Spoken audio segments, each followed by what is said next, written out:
start spreading the news.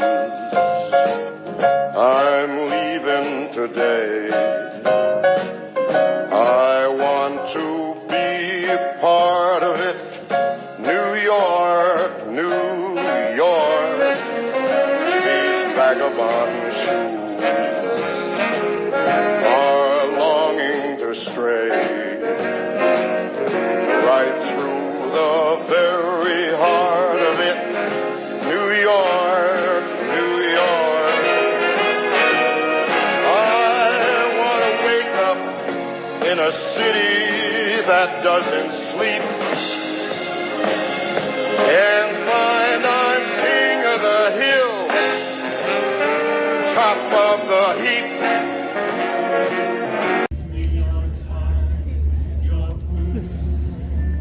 Here we are on the Harbour Lights Cruise, and this is, as you may have guessed, the Statue of Liberty.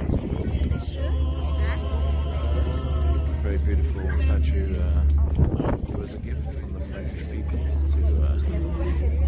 to America for their centennial. Very beautiful statue. Well worth a cruise on the harbour to see this statue properly, because it's a lot smaller than it looks on Ghostbusters 2 and other movies. So you need to get close to it to get a good view.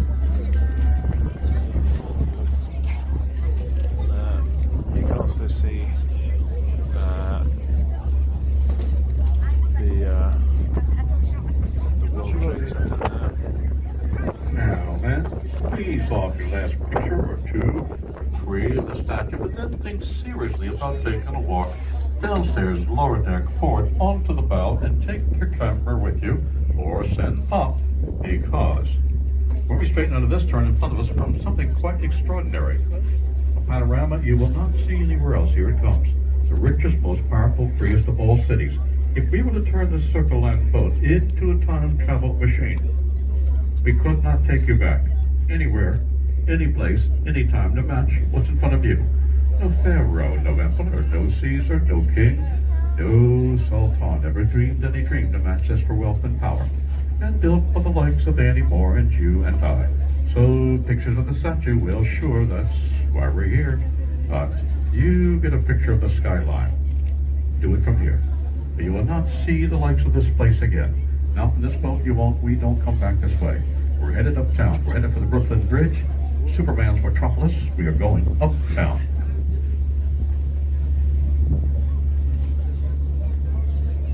And remember, folks, if you stand in the windows, nobody else can see. Please use the lower deck downstairs to do your pictures.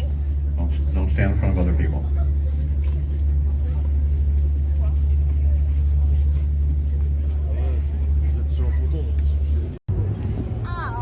Here we are, another view of the beautiful New York skyline. There's the One World Trade Center, the tall building with the spire there. And over here you can see some green stuff. And this is the Brooklyn Bridge.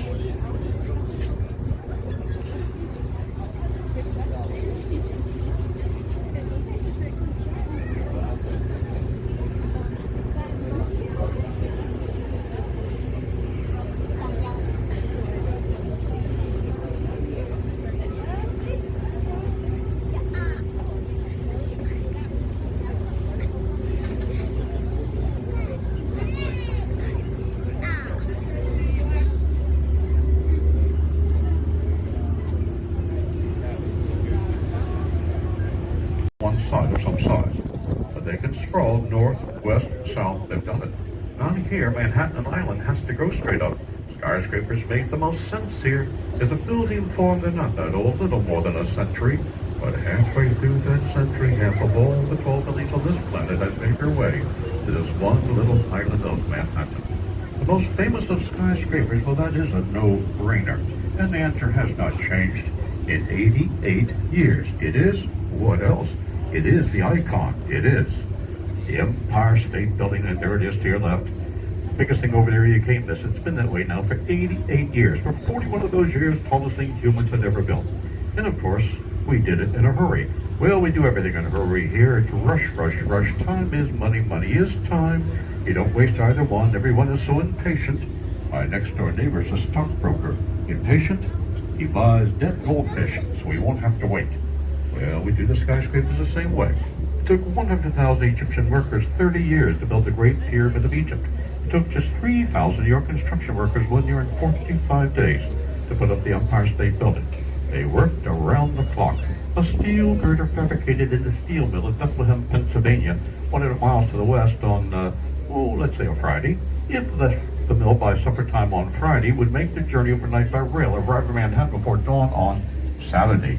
It sent it straight away to the building site, 34th and 5th Avenue, hoisted into the heavens, waiting at the top of the building in the darkness of that Saturday morning, well before their breakfast.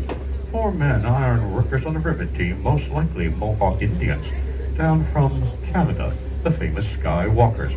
They had positions just like a sports team. There was a heater, there was a catcher, there was a gunman, and there was the bucker-up. He would heat the rivet white hot, toss it to the man on the next beam over. That would be the catcher. Now here's a fellow, this catcher, standing on a narrow beam 1,000 feet in the air, with nothing below to break his fall, except Fifth Avenue. He'd catch that rivet in a tin cup, put it in place for the man with the pneumatic hammer. That would be the gunman. Lining up everything would be the bucker-up. A good rivet team could pound in 500 in a day. If one member of the crew did not show up on his shift, nobody went on. They would never go up with a substitute. Why, it could be fatal. The observation platform at the top, made famous by King Kong, remains open till 2 o'clock in the morning. The last elevator goes up at 1 a.m. They got plenty of time on a gorgeous night to do it. We, on the other hand, are about to run out of time on this leg of our journey. We're getting ready to make our U-turn up at 42nd Street. We're turning right at Midtown Manhattan, Superman's metropolis. How do we know? Here's how we know. Let's go from the Empire State Building at 34th Street, a little further up to 42nd Street, where we find the Chrysler Building. Go ahead, find the Chrysler Building. Should be easy. Nothing else looks like the Chrysler Building. Sharp, needle-nosed, shiny-topped Chrysler Building. Looks like a rocket ship poised to take off. Right in the shadow of the Chrysler Building on 42nd Street, you would come to the offices of the New York Daily News, which, when they appear in the films by the magic of Hollywood, become the offices of the Daily Planet. Yes, of course, where you would find Clark Kent and America's dumbest woman, Lois Lane. Superman puts on a pair of glasses and she doesn't recognize him. There's something about you, Clark. Well, duh. Lois had contact lenses. There wouldn't be any story. Our story, it's just about time for us to turn. We'll be turning right at 42nd Street, Midtown. On the right side will be the biggest Pepsi-Cola sign you've ever seen. Left side will be the United Nations. And we turn around and everything goes topsy-turvy. Remember we said earlier, if there are a couple times on this cruise where you ought to be out of doors? Well, here comes the last and the second one. You don't have to, we won't make you, but if you're ever going to go outside, now would be the time to do it.